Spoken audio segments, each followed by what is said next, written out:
നമ്മൾ രാവിലെ തുടങ്ങിയ ചാർജ് സ്റ്റേഷനിൽ തന്നെ നമ്മൾ തിരിച്ചെത്തിയിട്ടുണ്ട്. അപ്പോൾ ചാർജ് ഏകദേശം 6% കേട്ടോ ബാലൻസ് ഉള്ളത്. അതേ ചാർജ് സ്റ്റേഷനിലാണ് എത്തിയിട്ടുള്ളത്. കിലോമീറ്റർ കാര്യങ്ങൾ നോക്കുകയാണെന്നുണ്ടെങ്കിൽ അപ്പോൾ അടുത്ത ഇലക്ട്രിക് വാഹനത്തിൻ്റെ മൈലേജ് ടെസ്റ്റ് റേഞ്ച് ടെസ്റ്റ് നമ്മൾ തിയാഗോ EV ആണ് ചെയ്യാൻ പോകുന്നത്. ഫുൾ ചാർജ് ആക്കിയിട്ടുണ്ട്. 100% ചാർജിൽ ഏകദേശം 214 കിലോമീറ്റർ ഓടാമെന്നാണ് ഇതിൻ്റെ മീറ്ററിൽ പറയുന്നത്. കമ്പനി പറയുന്നത് 290 കിലോമീറ്റർ ഓടാമെന്നുള്ളതാണ്.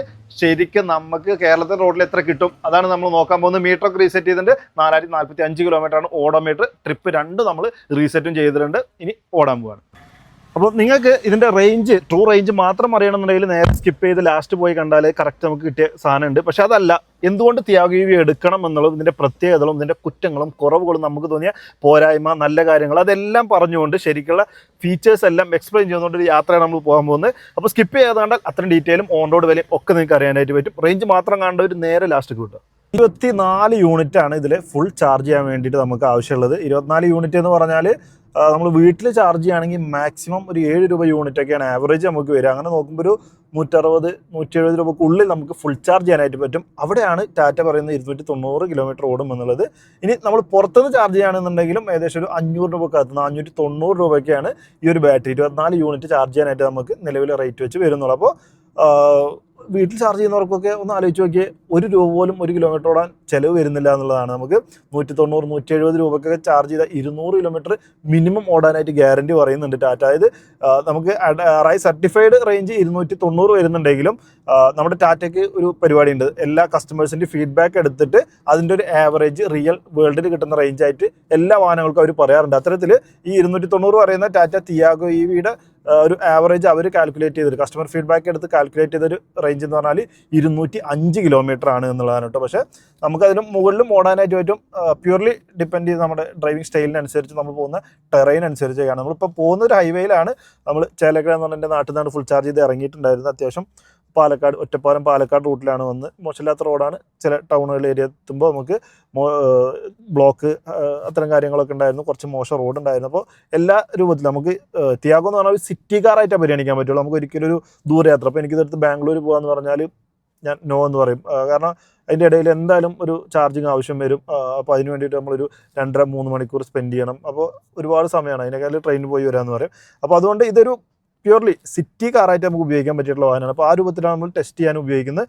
നമ്മളിപ്പോൾ കുറച്ച് ഷെയ്ക്കൊന്നും ഇല്ലാതെ ഒരു വീഡിയോ കിട്ടാൻ വേണ്ടിയിട്ട് ഹൈവേ കയറിയെന്ന് മാത്രം. നമ്മുടെ സാധാരണ കേരളത്തിലെ റോഡിൽ ഇങ്ങനെ ആയി പോകും. വീഡിയോ എടുക്കുന്ന സമയത്ത് മൊത്തം ഷെയ്ക്ക് വരും എന്നുള്ളതുകൊണ്ട് അപ്പോൾ നമ്മൾ കോയമ്പത്തൂർ ഭാഗത്തേക്ക് പാലക്കാട് കഴിഞ്ഞ് ടൗൺ കഴിഞ്ഞ് കോയമ്പത്തൂർ പോകുന്ന ഒരു ഹൈവേയിലാണുള്ളത്. ഇത് പറഞ്ഞ പോലെ സിഗ്നലുകളുണ്ട്. നമ്മൾ ചാർജ് കൂടുതൽ കിട്ടാൻ വേണ്ടി ഒന്നും മാപ്പ് യൂസ് ചെയ്തിട്ടുണ്ട്. നമുക്ക് മ്യൂസിക് പ്ലേ ചെയ്യുന്നുണ്ട്. AC ഓണാണ്. അതും ഫുൾ ഓട്ടോമാറ്റിക്കലി ഫുൾ ലോയിൽ ഇട്ടിട്ടാണ് AC വർക്ക് ചെയ്യുന്നുണ്ട്. പവർ വിൻഡോസ് യൂസ് ചെയ്യുന്നുണ്ട്. അങ്ങനെ ക്രൂയിസ് കൺട്രോൾ അടക്കം യൂസ് ചെയ്യുന്നുണ്ട്. അങ്ങനെ അത്യാവശ്യം ഫീച്ചേഴ്സ് എല്ലാം യൂസ് ചെയ്തുകൊണ്ട് തന്നെയാണ് ഓടിക്കുന്നുണ്ട്. അപ്പോൾ നമ്മൾ ഏറ്റവും ബെസ്റ്റ് റേഞ്ച് കാണിക്കണം എന്ന് പറഞ്ഞിട്ടുള്ള വാശിയോ ആവേശമോ ഒന്നും എനിക്കില്ല. സാധാരണ ഒരാൾക്ക് എത്ര ആയിരിക്കും കിട്ടുക അത് കിട്ടണം, അത് കാണിക്കണം എന്നുള്ളൊരു ഉദ്ദേശത്തോടുള്ളൊരു ഡ്രൈവിങ് കാര്യങ്ങളൊക്കെ തന്നെയാണ്. പിന്നെ നമുക്കിത് 2 ഡ്രൈവ് മോഡ്സ് വരുന്നുണ്ട്. നമ്മൾ നോർമൽ ഡ്രൈവ് സിറ്റി എന്ന് പറയുന്ന ഒരു മോഡ് തന്നെയാണ് ഫുൾ ടൈം വിടുന്നത്. അത് കൺട്രോൾ ചെയ്യേണ്ടത് ഇവിടെ തന്നെ ഈ റോട്ടറിയിൽ തന്നെയാണ്. DS എന്നുണ്ട്. എസ്സിലിട്ട സ്പോട്ടാവും കുറച്ചുകൂടി ഒരു പവർ കിട്ടുമെന്നുള്ളൂ. പക്ഷേ ഇത് എത്ര പവർ കൂട്ടിയാലും ഇതിനൊരു ലിമിറ്റ് ഉണ്ട്. ആ രൂപത്തിൽ തന്നെ നമുക്ക് പോകാനായിട്ട് പറ്റുള്ളൂ എന്നുള്ളതാണ്. പിന്നെ നമ്മളൊരു തിയാഗോ EV ഒക്കെ പരിഗണിക്കുമ്പോൾ മെയിനായിട്ട് കണക്കാക്കേണ്ട 2 കാര്യങ്ങൾ, ഇതിൽ എനിക്ക് ഇഷ്ടപ്പെടാത്ത കുറച്ച് കാര്യങ്ങൾ കേട്ടോ, അതിലേക്ക് ഞാൻ വരാം. അതിനു മുമ്പ് വേറൊരു കാര്യത്തിലൂടെ ക്ലാരിറ്റി വരുത്താണ്. ഇലക്ട്രിക് വാഹനങ്ങൾ നമുക്കറിയാവുന്ന പോലെ ഓട്ടോമാറ്റിക് ആയിട്ടാണ് നമുക്ക് കിട്ടുക. അപ്പോൾ ഈ ഒരു തിയാഗോ EVയുടെ ഓൺ റോഡ് പ്രൈസ് ഇപ്പോഴത്തേന്ന് വെച്ച് നോക്കി കഴിഞ്ഞാൽ നമുക്കൊരു 7.5 ലക്ഷം മുതൽ 12 ലക്ഷം വരെയൊക്കെയാണ് ഓൺ റോഡ് വില വരുന്നത്. നമ്മളിപ്പോൾ ഓടിക്കുന്ന ഏറ്റവും ടോപ്പ് എൻഡ് വേരിയൻ്റ് ആണ്. ഇതിനൊക്കെ 12 ലക്ഷം രൂപയാണ് ഓൺ റോഡ് വില. അപ്പോൾ നമുക്ക് ആ ഒരു പ്രൈസ് റേഞ്ചിൽ ഒരു ഓട്ടോമാറ്റിക് മറ്റുള്ള കാറുകൾ കമ്പയർ ചെയ്യുകയാണെന്നുണ്ടെങ്കിൽ ഒരു ഹാച്ച് ബാക്ക് അല്ലെങ്കിൽ പ്രീമിയം ഹാച്ച് ബാക്ക് സെഗ്മെൻറ്റിലുള്ള വാഹനങ്ങളൊക്കെ കിട്ടും. ഇപ്പോൾ ഒരു ഓട്ടോമാറ്റിക് നോക്കുകയാണെങ്കിൽ മാരുതിയിലൊക്കെ ആണെങ്കിൽ സ്വിഫ്റ്റ്, ബലേനോ, ഫ്രോങ്സ് പോലെയുള്ള വാഹനങ്ങൾ ഓട്ടോമാറ്റിക് കിട്ടുന്നതാണ്. തിയാഗോ, ആൾട്രോസ് തുടങ്ങിയിട്ടുള്ള നമ്മുടെ ടാറ്റയുടെ ഓട്ടോമാറ്റിക് നമുക്ക് കിട്ടും. പിന്നെ അതുപോലെ ഹ്യൂണ്ടായിലാണെന്നുണ്ടെങ്കിൽ i10 ന്യൂസ് കിട്ടും, i20 കിട്ടും. വെന്യൂ പോലത്തെ വാഹനങ്ങളിൽ നമുക്ക് അത്ര ഇതായിട്ട് കിട്ടില്ല എന്നുള്ളതാണ്. അത് വെച്ച് കമ്പയർ ചെയ്യുന്ന സമയത്ത് നമുക്ക് സ്പേസ് കാര്യങ്ങളൊക്കെ ഓക്കെ ആണ്, അല്ലെങ്കിൽ അതിലത്തെ ഒരു യാത്രാ കംഫേർട്ടും സേഫ്റ്റിയും കാര്യങ്ങളും എല്ലാം നമുക്ക് ഇതിലും കിട്ടും എന്നുള്ളത് തന്നെയാണ് കേട്ടോ. അതായത് ആ പ്രൈസിൻ്റെ ഒരു അന്തരമല്ല. ചില കാറ്റഗറി വരുന്ന വാഹനങ്ങളിൽ നമുക്കത് ഫീൽ ചെയ്യും. ഇപ്പോൾ ഇതിൻ്റെ മുകളിൽ വരുന്ന നെക്സോൺ എടുത്താൽ തന്നെ ഏകദേശം അത്യാവശ്യം നല്ല ഫീച്ചേഴ്സും റേഞ്ചും കാര്യങ്ങളൊക്കെ ഉള്ള വാഹനം കിട്ടണമെങ്കിൽ 20 ലക്ഷം കൊടുക്കണം. ആ 20 ലക്ഷം ഉണ്ടെങ്കിൽ നമുക്ക് നാട്ടിൽ അതിനേക്കായി സെഗ്മെൻറ്റിൽ മുകളിൽ വരുന്ന വാഹനങ്ങൾ വേറെ ഒരുപാട് എക്സ്പീരിയൻസ് ചെയ്യാനുണ്ട് എന്ന് പറയാം. അപ്പോൾ ഈ ഒരു എൻട്രി ലെവൽ വാഹനത്തിൽ ആയതുകൊണ്ട് തന്നെ തിയാഗോ എടുക്കുന്നവർക്ക് അങ്ങനെ ഒരു പ്രശ്നം ഉദിക്കുന്നില്ല. നമ്മൾ ഈ തിയാഗോ ഇലക്ട്രിക് വേണ്ട, പെട്രോൾ മതി എന്ന് വെച്ച് പോയി കഴിഞ്ഞാലും ഇത്രയും സൗകര്യമുള്ള വാഹനങ്ങളൊക്കെ തന്നെയാണ് നമുക്ക് ഉപയോഗിക്കാനുള്ളത്. ഇതിലും മേലെ നമുക്ക് പ്രത്യേകിച്ചും ലഭിക്കുന്നില്ല മാർക്കറ്റിൽ എന്നുള്ളതാണ്. അപ്പോൾ വില ഞാൻ പറഞ്ഞു, അതിൻ്റെ ഫീച്ചേഴ്സ് അല്ലെങ്കിൽ ഇത് കിട്ടുന്ന രൂപം പറയുകയാണെന്നുണ്ടെങ്കിൽ നമുക്ക് 4 രൂപത്തിലാണ് കിട്ടുക, അല്ലെങ്കിൽ 4 രീതിയിൽ. വേരിയൻറ്റ് 3 ഉള്ളൂ, പക്ഷേ 4 രീതിയിൽ വാങ്ങാനായിട്ട് പറ്റും. XE എന്നാണ് ബേസ് വേരിയൻറ്റ്. അതിലൊരു 19.4 കിലോ വാട്ടിൻ്റെ ബാറ്ററി പാക്കാണ് വരിക. മോട്ടറും വ്യത്യസ്തമാണ്. നമുക്ക് പവർ കുറച്ചൊരു 10 കിലോ വാട്ടിൻ്റെ പവറും കുറവുള്ള മോട്ടറും വരുന്നുണ്ട്. XTയിലും നമുക്ക് സെയിം കോൺഫിഗറേഷൻ ലഭിക്കുന്നുണ്ട്. കൂടാതെ ലോങ് റേഞ്ചും കിട്ടുന്നുണ്ട്. നമ്മളിപ്പോൾ ഈ ഓടിക്കുന്ന ഫുൾ ഓപ്ഷൻ്റേതായിട്ടുള്ള സെയിം മോട്ടറും ബാറ്ററിയും വരുന്ന വേരിയൻറ്റ് നമുക്ക് ആ ഒരു മിഡിൽ വേരിയൻറ്റിൽ കിട്ടുന്നുണ്ട്. പിന്നെ ടോപ്പിൻ്റെ XZ പ്ലസ് ലക്ഷറി എന്ന് പറയുന്ന നമ്മളിപ്പോൾ ഓടിക്കുന്നതാണ്. ഇതിലാകുമ്പോൾ നമുക്ക് നേരത്തെ ഞാൻ സൂചിപ്പിച്ച പോലെ 24 യൂണിറ്റ്, അതായത് 24 കിലോ വാട്ടിൻ്റെ ലിഥിയം അയൺ ബാറ്ററി പാക്കാണ്. 8 വർഷം വാറൻറ്റിയൊക്കെ കമ്പനി പറയുന്ന ബാറ്ററി പാക്ക് കാര്യങ്ങൾ തന്നെയാണ് ഇതിൽ യൂസ് ചെയ്യുന്നത് എന്നുള്ളതാണ്. അപ്പോൾ നമ്മൾ ലാഭകരമായിട്ട് കൊണ്ടു നടക്കാൻ പറ്റുമോ വെച്ചാൽ, നിങ്ങൾക്ക് കൂടുതൽ സിറ്റി ഡ്രൈവ് ആണെങ്കിൽ തീർച്ചയായിട്ടും തിയാഗോ വൻ ലാഭമായിട്ട് കൊണ്ട് നടക്കാം. പ്രത്യേകിച്ച് ഇതിൽ സാധാരണ എല്ലാവരും ഇലക്ട്രിക് വാഹനങ്ങളിൽ പറയുന്ന ഒരു കംപ്ലൈൻറ്റ് എന്ന് പറഞ്ഞാൽ ടയറിൻ്റെ വിയർ ആൻഡ് ടയറൊക്കെ കൂടുതലാണ് എന്നുള്ളതാണ്, പ്രത്യേകിച്ച് ടയറിൻ്റെ കാര്യത്തിൽ. പക്ഷേ ഇതിൽ നമുക്കങ്ങനെ ഒരു എന്താ പറയുക, ഇലക്ട്രിക്കിൻ്റേതായിട്ടുള്ള സ്പെക്കിലുള്ള ടയറൊന്നുമല്ല, നോർമൽ ടയർ തന്നെയാണ് യൂസ് ചെയ്യുന്നത്. അതുകൊണ്ട് വലിയ കോസ്റ്റ് ആ രൂപത്തിലൊന്നും വരുന്നില്ല. സോ എല്ലാം കമ്പയർ ചെയ്യുന്ന സമയത്ത് നമുക്കൊരു നോർമൽ, നമ്മളൊരു 10 ലക്ഷത്തിന് പെട്രോൾ വണ്ടി എടുക്കുന്നു, 10 ലക്ഷത്തിന് തിയാഗോ EV എടുക്കുന്നു, കമ്പയർ ചെയ്താൽ ഇത് ലാഭകരമായിട്ട് കൊണ്ടു നടക്കാം. പക്ഷേ നിങ്ങളുടെ ഓട്ടങ്ങൾ കാൽക്കുലേറ്റർ ആയിരിക്കണം എന്നുള്ളതാണ്. നിങ്ങൾ സാധാരണ എനിക്ക് ഇന്ന് ചിലപ്പോൾ ഓട്ടമൊന്നും ഉണ്ടാവില്ല, പക്ഷേ നാളെ ഒരു 400 കിലോമീറ്റർ ഓട്ടം ഉണ്ടാവും, അല്ലെങ്കിൽ ഒരാഴ്ച ഓട്ടം ഉണ്ടാവില്ല. അങ്ങനെ ഒരു പ്രെഡിക്റ്റ് ചെയ്യാൻ പറ്റാത്ത രൂപത്തിലുള്ള, പ്രത്യേകിച്ച് എൻ്റെയൊക്കെ ഓട്ടങ്ങൾ അങ്ങനെയാണ്. ഇപ്പോൾ നമ്മൾ വീഡിയോ എടുക്കാനായിട്ട് പല സ്ഥലങ്ങളിൽ പോകേണ്ടി വരുമ്പോൾ ചിലപ്പോൾ 2 ദിവസമൊക്കെ എഡിറ്റിങ്ങിന് വേണ്ടിയിട്ട് വെറുതെ വീട്ടിലിരിക്കുകയായിരിക്കും. അപ്പോൾ ഓട്ടങ്ങൾ അങ്ങനെ ഒരു കാൽക്കുലേറ്റ് ചെയ്തിട്ട് ഓട്ടങ്ങൾക്ക് പറ്റില്ല. അപ്പോൾ അതുകൊണ്ട് എൻ്റെ യൂസിൻ്റെ ഇത് പറ്റി വെച്ചാൽ ഇല്ല എന്നുള്ളതാണ് അതിൻ്റെ ഉത്തരം. പക്ഷേ ഇത്തരത്തിൽ നമുക്കൊരു വേറെ വാഹനം ഉണ്ട്, അതുപോലെ തന്നെ നമ്മുടെ ഓട്ടങ്ങൾ നമുക്ക് ഡെയിലി ജോലിക്ക് പോയാൽ ഒരു 100 കിലോമീറ്റർ അപ്പ് ആൻഡ് ഡൗൺ പോയി വരണം, അങ്ങനെയൊക്കെയുള്ള കാൽക്കുലേറ്റർ ആയിട്ടുള്ള ഓട്ടങ്ങളുള്ളവർക്ക് കിടിലൻ ചോയ്സാണ്. നിങ്ങൾക്ക് വൻ ലാഭമായിട്ട് കൊണ്ടു നടക്കാമെന്നുള്ളതാണ്. ഒരു 5 വർഷം ഇത് യൂസ് ചെയ്താൽ പൈസ മുതലായി, വാഹനം വിറ്റ ആ പൈസ വൻ നമ്മുടെ ഒരു സേവിങ്സ് ആയിട്ട് മാറ്റാൻ പറ്റുന്ന രൂപത്തിലുള്ളൊരു ലാഭം നമുക്ക് ഇലക്ട്രിക് വാഹനങ്ങൾ ഉപയോഗിച്ചാൽ കിട്ടും. ഇത്തരത്തിൽ ലോ എൻഡ് വാഹനങ്ങളുടെ കാര്യമായിട്ട് ഞാൻ പറയുന്നത്. ഹൈ എൻഡിലേക്കും അതിൻ്റേതായിട്ടുള്ള കാര്യങ്ങൾ വരുന്നുണ്ട്, അത് ഞാൻ മറ്റൊരു വീഡിയോയിൽ പറയാം. നമ്മളിപ്പോൾ ഏകദേശം ഒരു 98.2 കിലോമീറ്റർ വന്നിട്ടുണ്ട്. ഹൈവേയിൽ തന്നെയാണ് പോയിക്കൊണ്ടിരിക്കുന്നത്. അതുകൊണ്ട് തന്നെ അത്യാവശ്യം നല്ല മൈലേജ് കിട്ടുന്നുണ്ടെന്ന് പറയാം. അതായത് നമ്മൾ സാധാരണ പെട്രോൾ വാഹനങ്ങളിലൊക്കെ അപ്പോഴത്തെ ആവറേജ് മൈലേജ് സ്പോട്ടിൽ മീറ്ററിൽ കാണിക്കും, അതേപോലെ ഇലക്ട്രിക് വാഹനങ്ങളിൽ കാണിക്കും. പ്രത്യേകിച്ച് ടാറ്റയിൽ നമുക്ക് ഇവിടെ നോക്കി കഴിഞ്ഞാൽ കാണാം 99 വാട്ട് അവർ പെർ കിലോമീറ്റർ എന്നുള്ളതാണ്. അതാണ് ഇതിൻ്റെ ആവറേജ് ഇപ്പോൾ കിട്ടിക്കൊണ്ടിരിക്കുന്നത്. നമ്മുടെ ഈ ഒരു ഡ്രൈവിൽ കിട്ടിക്കൊണ്ടിരിക്കുന്ന ഒരു റേഞ്ച് എന്ന് പറഞ്ഞാൽ 1000 വാട്ട് അവർ ആണ് ഒരു യൂണിറ്റ് എന്ന് പറയുന്നത്, അല്ലെങ്കിൽ 1 കിലോ വാട്ട് എന്ന് പറയുന്നത്. അപ്പോൾ നമ്മളിപ്പോൾ ഈ പോകുന്ന 99 വാട്ട് അവർ പെർ കിലോമീറ്റർ എന്ന് പറഞ്ഞാൽ ഒരു യൂണിറ്റിൽ ഏകദേശം ഞാൻ 10 കിലോമീറ്റർ പോകുന്നുണ്ട് എന്നാണ് ആ കണക്ക് പറയുന്നത്. അങ്ങനെ നോക്കുമ്പോൾ 24 യൂണിറ്റ് കറണ്ട് ഉപയോഗിക്കുന്ന നമ്മുടെ ഈ വാഹനത്തിൽ ഒരു യൂണിറ്റ് 10 കിലോമീറ്റർ വെച്ച് പോയാൽ 240 കിലോമീറ്റർ ആണ് ഇപ്പോഴത്തെ ഒരു ഡ്രൈവിംഗ് സ്റ്റൈലിൽ നമുക്ക് കിട്ടാൻ പോകുന്ന റേഞ്ച് എന്നുള്ളതാണ് മനസ്സിലാക്കേണ്ടത്. പക്ഷേ ഇതിപ്പോൾ നമ്മൾ സിറ്റിയിൽ കൂടെ വരുന്ന സമയത്ത് 111, 12 ആയിരുന്നു. ഇപ്പോഴാണ് 99 എത്തിയത്, ഈ ഹൈവേ ആയതുകൊണ്ട്. അതും അത്യാവശ്യം ബ്ലോക്ക് ഉണ്ട്. നമുക്കൊരു 65 കിലോമീറ്റർ മേലെ പോകാനായിട്ട് പറ്റിയിട്ടില്ല. പിന്നെ നോർമൽ മോഡിൽ തന്നെയാണ് നമ്മൾ, നോർമൽ സിറ്റി മോഡിൽ തന്നെയായിട്ട് പോകുന്നത്, സ്പോട്ടൊന്നും ഇട്ടിട്ട് ഓടിച്ചിട്ടില്ല.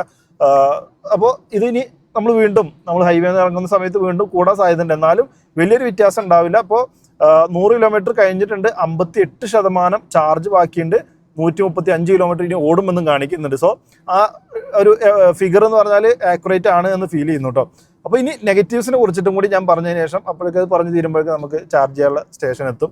അപ്പോൾ എന്തായാലും കുറച്ച് കുഞ്ഞു കാര്യങ്ങളാണ് ഞാൻ പറഞ്ഞത്. ഓൾറെഡി ഈ വിലക്ക് കിട്ടുന്ന വാഹനങ്ങളുമായിട്ട് കമ്പയർ ചെയ്യുമ്പോൾ നമുക്ക് അത്യാവശ്യം സ്പേസ് കൊണ്ടും ഡ്രൈവിംഗ് കാര്യങ്ങൾ കൊണ്ടും എല്ലാം കൊണ്ടും അടിപൊളി തന്നെയാണ് തിയാഗോ EV. പ്രത്യേകിച്ച് ഹാൻഡ്ലിംഗ് ഒക്കെ പല വാഹനങ്ങളെക്കാളും അടിപൊളിയാണ്. സ്റ്റിയറിംഗ് റെസ്പോൺസ് ഒക്കെ ടോപ്പാണെന്ന് പറയാം. ഞാൻ ശരിക്കും എൻജോയ് ചെയ്തു. ഞാൻ നാട്ടിൻപുറത്ത് നമ്മുടെ ഒരു ഇപ്പോൾ നമ്മൾ നാട്ടിൽ ഓടിക്കുന്ന സമയത്ത് അത്യാവശ്യം കർവ് കാര്യങ്ങളൊക്കെ ഇടുമ്പോൾ ശരിക്കും എൻജോയ് ചെയ്തിട്ടുണ്ടായിരുന്നു. അതും നമ്മുടെ EVയുടെ ടയറല്ലാന്ന് ഞാൻ പറഞ്ഞു, നോർമൽ ടയറാണ് കിടക്കുന്നത്. അപ്പോൾ അതുകൊണ്ട് നല്ല രീതിയിൽ ഫണ്ണായിട്ട് നമുക്ക് ഓടിക്കാനായിട്ട് പറ്റുന്നുണ്ട്. വലിയ പവർ കാര്യങ്ങളൊന്നുമില്ല, ലീനിയർ ആയിട്ട് പവർ കയറുന്നത്. 100 കിലോമീറ്ററൊക്കെ എത്തണമെന്നുണ്ടെങ്കിൽ ഒരു 18 സെക്കൻഡ് 20 സെക്കൻഡൊക്കെ എടുക്കുന്നത് അത്രയും കുറവാണ്. നമുക്ക് ആ ഒരു ഇൻസ്റ്റൻറ്റ് ഒരു 6.9 സെക്കൻഡ് കൊണ്ടൊക്കെ 60 കിലോമീറ്റർ സ്പീഡ് എത്തുന്നുണ്ട്.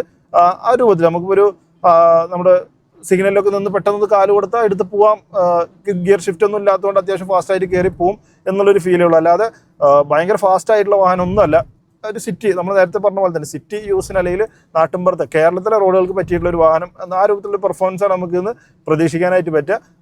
അപ്പോൾ ആ ഒരു ഉപയോഗത്തിനൊക്കെ അടിപൊളിയാണ്. പക്ഷേ കുറച്ച് കുഞ്ഞു കുഞ്ഞു കാര്യങ്ങൾ ഇതിൽ ടാറ്റ ശ്രദ്ധിക്കേണ്ടതുണ്ട്. അതിൽ കുറച്ചുകൂടി ക്വാളിറ്റി ഇമ്പ്രൂവ് ചെയ്യേണ്ടത് എനിക്ക് തോന്നിയ കുറച്ച് പോരായ്മകൾ പറയുകയാണെങ്കിൽ ഏറ്റവും കൂടുതലായിട്ട് തോന്നിയിട്ടുള്ളത് നമ്മുടെ ഈ ഒരു റോട്ടറി കൺട്രോളാണ്. അതായത് ഇതൊട്ടും ആക്യുറേറ്റ് അല്ല. ഇത് ഇറങ്ങിയ സമയത്ത് നമ്മൾ വീഡിയോ ചെയ്തപ്പോൾ ഇതിനെപ്പറ്റി പറഞ്ഞിട്ടുണ്ടായിരുന്നു. പക്ഷേ അതിനേക്കാൾ ഒരു 10 മടങ്ങ് ഇപ്പോൾ ബെറ്ററാണ്. പക്ഷെ എന്നാലും ഒന്നുകൂടി ബെറ്റർ ആവാനുണ്ട് എന്നുള്ളതാണ്. ഇത് നമ്മൾ ബ്രേക്ക് പ്രസ് ചെയ്ത് ഇങ്ങനെ തിരിക്കുമ്പോഴാണ് ഇത് ഡ്രൈവ് വീടുന്നും ന്യൂട്രൽ റിവേഴ്സൊക്കെ വീഴുന്നത്. അത് കറക്റ്റ് അല്ല വീഴുന്നത്. നമ്മൾ ചിലപ്പോൾ ബ്രേക്ക് അമർത്തിയാലും പ്രസ്സിൽ അങ്ങോട്ടും ഇങ്ങോട്ടും ചിലപ്പോൾ ഇത് റോട്ടറി തിരിച്ചാലും കറക്റ്റ് വീഴില്ല. നമുക്ക് ഇത്തിരി കൺഫ്യൂസിങ് ആയിട്ടുള്ള സാധനമാണിത്. അപ്പോൾ അത് ഒന്നും കൂടി സെറ്റപ്പ് ആക്കാനുള്ള ഒരു വകുപ്പ് അതിലുണ്ട് എന്നുള്ളതാണ്. ആദ്യം ഇറങ്ങിയതിനേക്കാളും എത്രയോ ഭേദമാണ്. ഇനിയും ഒന്നും കൂടി ശ്രമിച്ചാൽ ഒന്നുകൂടി അടിപൊളിയാക്കാനായിട്ട് പറ്റും. അതാണ് ഒരു കാര്യം. പിന്നെ രണ്ടാമത്തെ കാര്യം എന്ന് പറഞ്ഞാൽ അത്രയും ഇമ്പോർട്ടൻസോട് കൂടിയിട്ട് നമുക്ക് പറയാനുള്ളത് ഇതിൻ്റെ ക്ലസ്റ്ററാണ്. നമ്മളിപ്പോൾ ഈ ടോപ്പിൻ്റെ ഓടിക്കുന്നത്, പക്ഷേ എന്നിട്ട് കൂടി നമുക്കൊരു നോർമൽ ആ ഒരു ചെറിയൊരു കുഞ്ഞ് സ്ക്രീനും അപ്പുറത്തൊക്കെ ഒരു ഗ്രാഫിക്സ് കാര്യങ്ങൾ ആ ഒരു ടൈപ്പാണ്. നമുക്കൊരു TFT ഡിസ്പ്ലേ കുറച്ച് വലുത് അറ്റ്ലീസ്റ്റ് ഈ ഒരു ടോപ്പിൻ്റെങ്കിലും കൊടുക്കായിരുന്നു എന്ന് തോന്നി. കാരണം നിങ്ങളിപ്പോൾ നേരത്തെ ഞാൻ മൈലേജ് കാണിച്ചു തന്നപ്പോൾ വായിച്ചെടുക്കാൻ ബുദ്ധിമുട്ടിയിട്ടുണ്ടാവും. അതേപോലെ തന്നെ ഒരുപാട് ഇൻഫർമേഷൻസ് വളരെ ചെറുതാക്കിയിട്ട് എഴുതിയിട്ടുള്ളത്. നമുക്ക് ഒരുപാട് കൺട്രോൾസ് ഒന്നും അതിൽ എടുക്കാനില്ല. അത്യാവശ്യം ഒരു ഏത് മോഡിലാണ് കിടക്കുന്നത് എന്നുള്ളതും നമ്മുടെ പോകുന്ന സ്പീഡ് മാത്രമേ വലുതായിട്ടുള്ളൂ.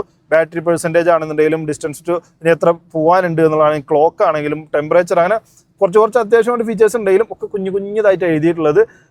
അത് നോർമൽ നമുക്ക് പഞ്ചിലൊക്കെ എന്ന് പറഞ്ഞാൽ ലോവർ വേരിയൻറ്റിൽ ഇങ്ങനത്തെ ടൈപ്പാണ്. പക്ഷേ ഫുൾ ഓപ്ഷനിൽ പോകുമ്പോൾ നമുക്ക് അടിപൊളി TFT ഡിസ്പ്ലേ ഉണ്ട്. ആ ഒരു പാറ്റേൺ തന്നെ തിയാവുക്കും കൊടുക്കായിരുന്നു. അറ്റ്ലീസ്റ്റ് ടോപ്പിൻ്റെ എടുക്കുന്നവർക്ക് ഒരു ഡിസ്പ്ലേ വലുത് കൊടുക്കായിരുന്നു, കുറച്ച് ഫീച്ചേഴ്സ് അധികം കൊടുക്കായിരുന്നു എന്ന് തോന്നിയിട്ടുണ്ട്. പിന്നത്തെ കാര്യം എന്ന് പറഞ്ഞാൽ ORMൽ നമുക്ക് പഴയ ജനറേഷൻ തിയാഗോക്കൊക്കെ ഇലക്ട്രിക്കലി ഫോൾഡിങ് ഫീച്ചർ ഉണ്ടായിരുന്നു. അപ്പോൾ അതേ അഡ്ജസ്റ്റ് മാത്രമാക്കി ചുരുക്കിയിരുന്നു. നമുക്കിപ്പോൾ ഇലക്ട്രിക്കലി ഇത് ഫോൾഡ് ചെയ്യാനായിട്ട് പറ്റില്ല എന്നുള്ളതാണ്. അപ്പോൾ അതും അത്യാവശ്യമുള്ളൊരു ഫീച്ചറാണ്. എഗെയിൻ നമുക്ക് എല്ലാ വേരിയന്റിലും കൊടുക്കണം എന്ന് പറയുന്നില്ല, എന്നിൽ അറ്റ്ലീസ്റ്റ് ഈ ഒരു 12 ലക്ഷം കൊടുക്കുന്ന ടോപ്പ് എൻഡിലെങ്കിലും ആ ഒരു ഫീച്ചറും ആവശ്യമായിരുന്നു എന്ന് തോന്നിയിട്ടുണ്ട്. അപ്പോൾ ഇത്തരത്തിൽ കുറച്ച് ക്വാളിറ്റി കാര്യങ്ങളൊക്കെയാണ് നമുക്ക്, അല്ലെങ്കിൽ നമ്മുടെ സേഫ്റ്റിയുടെ ഭാഗമായിട്ട്, അല്ലെങ്കിൽ നമുക്ക് നിരന്തരം വാഹനം ഉപയോഗിക്കുമ്പോൾ അടിപൊളിയാവും അതുണ്ടെങ്കിൽ എന്ന് തോന്നുന്ന കുറച്ച് ഫീച്ചേഴ്സാണ് നമുക്ക് നെഗറ്റീവ് ആയിട്ടുള്ളത്. പിന്നെ AC ഓട്ടോമാറ്റിക് AC വരുന്നുണ്ട്. പക്ഷേ അതിൻ്റെ ഇവിടെ ഉണ്ടോ ഡിസ്പ്ലേ ഒന്നുമില്ല. നമ്മളിവിടെ എന്തെടുത്താലും ഇവിടെ നമുക്കത് കാണാനായിട്ട് പറ്റില്ല. ആകെ കാണാൻ നമുക്കത് ഈ ഒരു ഇവിടെ നമ്മുടെ ഇൻഫർടൈൻമെൻറ്റിൽ വരും.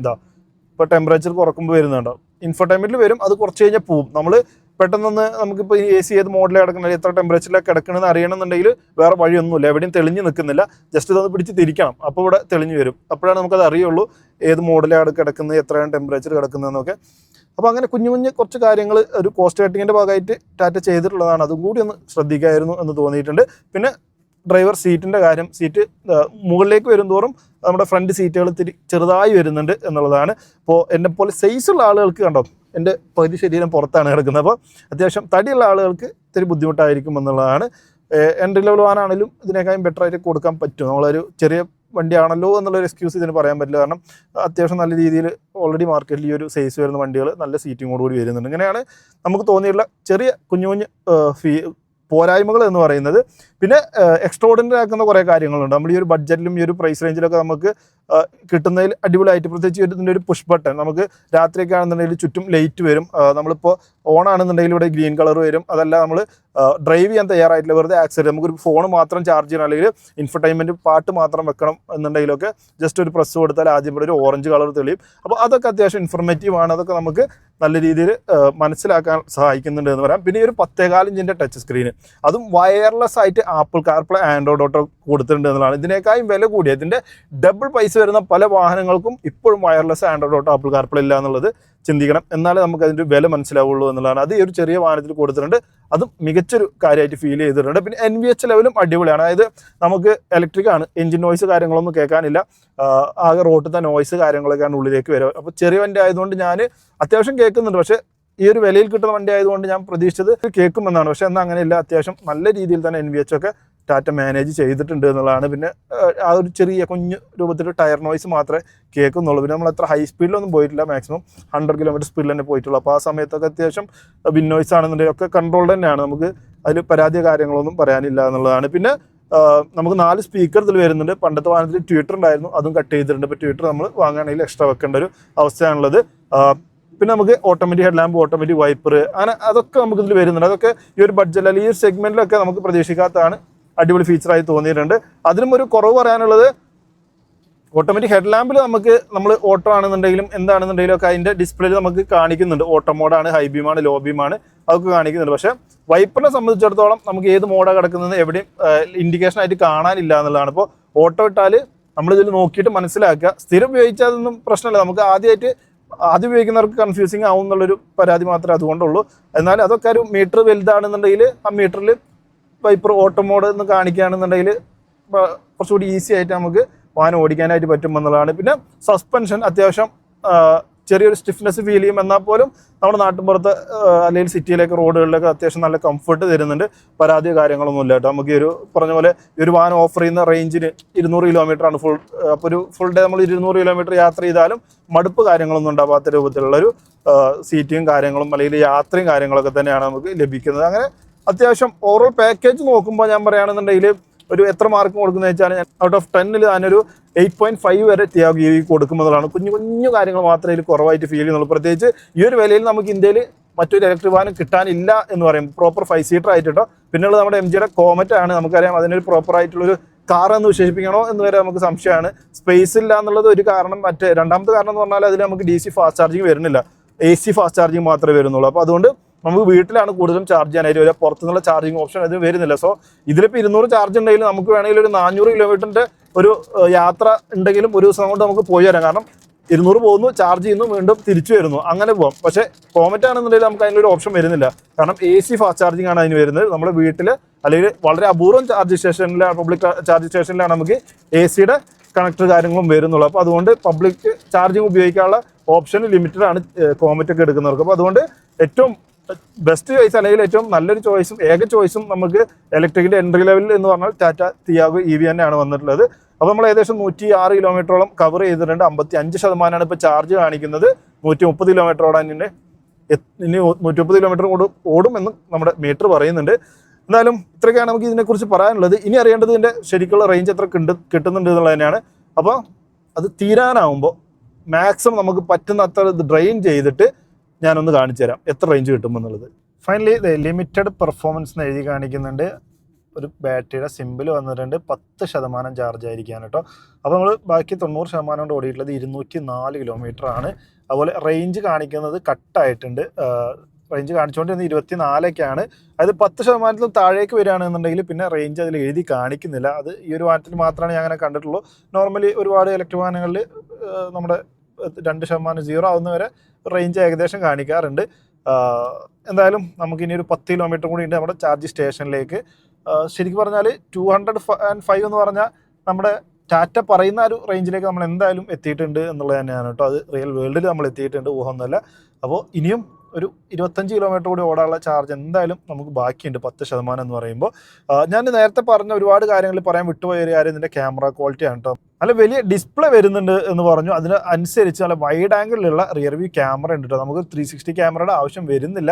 ഒന്നാമത് ചെറിയ വാഹനമാണ്, ഒരു വൈഡ് ആംഗിൾ റിയർ വ്യൂ ക്യാമറയും വന്നപ്പോൾ അടിപൊളിയായിട്ട് ഏത് ബിഗിനേഴ്സിന് വരെ സുഖമായിട്ട് വാഹനം കൊണ്ടു നടക്കാനുള്ളൊരു ഫീച്ചറായിട്ട് നമുക്ക് അതും കണക്കാക്കാം. മറ്റൊരു കാര്യം 10% ആയി കഴിഞ്ഞാൽ അവിടുന്ന് താഴേക്ക് നമുക്ക് ഒരുപാട് റെസ്ട്രിക്ഷൻ ഉണ്ട് ഈ വാഹനത്തിന് എന്നുള്ളതാണ്. അതായത് നമുക്കൊരു 45-50 കിലോമീറ്റർ മുകളിലേക്ക് സ്പീഡ് കയറില്ല. അതുപോലെ AC നമുക്ക് കട്ടാവുന്നെന്ന് പറഞ്ഞാൽ ബ്ലോവർ വർക്ക് ചെയ്യുന്നുണ്ട്, കംപ്രസർ വർക്ക് ചെയ്യുന്നില്ല. അപ്പോൾ ആ ഒരു ഫ്ലോ നമുക്ക് അറിയാനായിട്ട് പറ്റും. ACയുടെ ആ ഒരു ടെമ്പറേച്ചർ അതിന് വരുന്ന തണുപ്പിൻ്റെ നമുക്ക് ആ ഒരു വ്യത്യാസം മനസ്സിലാക്കാനായിട്ട് പറ്റും. അങ്ങനെ കുറച്ച് റെസ്ട്രിക്ഷൻസ്, അതായത് മാക്സിമം പിന്നെ അധിക ദൂരം നമ്മൾ ഓടണ്ട, നേരെ ചാർജ് സ്റ്റേഷനിലേക്ക് പോട്ടെ എന്നുള്ളൊരു മൈൻഡ് സെറ്റിലാണ് 10% താഴേക്ക് നമുക്ക് ഉപയോഗിക്കാനായിട്ട് പറ്റുക എന്നുള്ളതാണ്. അത് നമ്മൾ ചില വാഹനങ്ങളിൽ മാത്രമല്ല, ടാറ്റയുടെ ഒരുവിധ വാഹനങ്ങളിലൊക്കെ ആ ഒരു ഫീച്ചർ നമ്മൾ കാണാറുണ്ട്. ഒരുപാട് വാഹനങ്ങളിൽ EVയിൽ അങ്ങനെ ഇല്ല കേട്ടോ. നമുക്ക് 10% ആണെങ്കിലും 5% ആണെങ്കിലും ഒക്കെ ഒരേ രൂപത്തിലുള്ള പെർഫോമൻസ് കാര്യങ്ങൾ ഉപയോഗിക്കാനായിട്ട് പറ്റാറുണ്ട്. ഇതൊരു സേഫ്റ്റി സൈഡായിട്ട് നമുക്ക് കണക്കാക്കാം. ഒരു കണക്കിന് നോക്കിയാൽ നല്ലതാണ്. അല്ലെങ്കിൽ ഓക്കെ, എല്ലാം ഓരോരുത്തരെ ഉപയോഗിക്കുന്നവരുടെ ഇഷ്ടം, അല്ലെങ്കിൽ നമ്മുടെ ബ്രാൻഡുകൾ അവരുടെ ഇഷ്ടത്തിന് കൊടുക്കുന്നു എന്നുള്ളത് മാത്രമേ ഉള്ളൂ. നമ്മൾ രാവിലെ തുടങ്ങിയ ചാർജ് സ്റ്റേഷനിൽ തന്നെ നമ്മൾ തിരിച്ചെത്തിയിട്ടുണ്ട്. അപ്പോൾ ചാർജ് ഏകദേശം 6% കേട്ടോ ബാലൻസ് ഉള്ളത്. അതേ ചാർജ് സ്റ്റേഷനിലാണ് എത്തിയിട്ടുള്ളത്. കിലോമീറ്റർ കാര്യങ്ങൾ നോക്കുകയാണെന്നുണ്ടെങ്കിൽ 214.3 കിലോമീറ്റർ ഓടിയിട്ടുണ്ട് ഇതുവരെ. ഇനി 6% ബാലൻസും കിടക്കുന്നുണ്ട് കേട്ടോ. അത് ട്രിപ്പ് ബി ആണ് കിടക്കുന്നത്. ഇത് ഓഡോമീറ്റർ നോക്കിയോ 4260 കിലോമീറ്ററാണ് ഓഡോയിൽ, 6% ചാർജ്. പ്ലീസ് ചാർജ് എന്ന് വാഹനം ഇങ്ങനെ കെഞ്ചിക്കൊണ്ടിരിക്കുന്നത് നമ്മുടെ അടുത്ത് കേട്ടോ. അപ്പോൾ ടോട്ടൽ നമ്മുടെ ഡീസൻ്റ് ആയിട്ടുള്ള റേഞ്ച് തിയാഗോ തരുന്നുണ്ട് എന്നുള്ളത് തന്നെയാണ് പറയാനുള്ളത്. സോ അപ്പോൾ നമ്മൾ പ്രതീക്ഷിച്ച പോലെ അല്ലെങ്കിൽ ടാറ്റ കസ്റ്റമർ ഫീഡ്ബാക്ക് എടുത്തതിന് മുകളിലായിട്ടുള്ള ഒരു റേഞ്ച് നമുക്ക് കിട്ടിയിട്ടുണ്ട് എന്ന് പറയുമ്പോൾ ഓൾറെഡി നമുക്ക് 214 ഓടിയിട്ടുണ്ട്, 6% ഇനി ബാലൻസും കിടക്കുന്നുണ്ട്. അപ്പോൾ ഒരു 230 ആവറേജ് കിട്ടുന്നുണ്ട്. നമ്മൾ ഓടിച്ച ശൈലി എന്ന് പറഞ്ഞാൽ ഞാൻ ഓൾറെഡി പറഞ്ഞു, സ്പോർട്ട് മോഡൊന്നും ഇട്ടിട്ടില്ല. നമ്മുടെ ടോപ്പ് സ്പീഡ് തന്നെ ഒരു 80-85 വരെ വന്നിട്ടുള്ളൂ. നമ്മൾ പൊളിച്ച് ഓടിച്ചിട്ടില്ല. അപ്പോൾ ആ രൂപത്തിൽ സാധാരണക്കാരൻ ഓടിക്കുന്ന രൂപത്തിലാണ് ഈ ഒരു റേഞ്ച് കിട്ടിയിട്ടുള്ളത്. ഇനി നമ്മൾ നോർമലി ഒരു പെട്രോൾ ഡീസൽ കാറുകൾ ഓടിക്കുന്ന പോലെ അത്യാവശ്യം കുഴപ്പമില്ലാതെയൊക്കെ ഒരു ചവിട്ടിയിട്ടൊക്കെ ഓടിക്കുകയാണെന്നുണ്ടെങ്കിലും നമ്മുടെ കമ്പനി സർട്ടിഫൈ ചെയ്ത് പറയുന്ന പോലെ അല്ലെങ്കിൽ ഫീഡ്ബാക്ക് എടുത്ത് പറയുന്ന പോലെ ഒരു 205 കിലോമീറ്റർ നമുക്ക് കിട്ടും. അതല്ല, നിങ്ങൾക്ക് അത്യാവശ്യം സ്പോർട്ടായിട്ട് നല്ല ചവിട്ടി പൊളിച്ച് തന്നെ ഓടിക്കുക, സ്പോർട്ട് മോഡ് ഫുൾ ടൈം ഓടിക്കുകയാണെങ്കിൽ വീണ്ടും ഒരു 20-25 കിലോമീറ്റർ എന്ന് പറയും. എന്നാൽ പോലും നമുക്കൊരു 175-180 കിലോമീറ്റർ റേഞ്ച് തിയാഗോ തരും എന്ന് പറയാം. അപ്പോൾ അത് ഈ ഒരു പ്രൈസ് റേഞ്ചും വെച്ച് ഈ ഒരു വാഹനത്തിൻ്റെ ഒരു ഉപയോഗം കാര്യങ്ങളൊക്കെ വെച്ചിട്ട് 24 കിലോ വാട്ട് ബാറ്ററി പാക്ക് വരുന്ന ഒരു വാഹനത്തിന് 200 ആവറേജ് കിട്ടിയാൽ എങ്ങനെയുണ്ടാവും?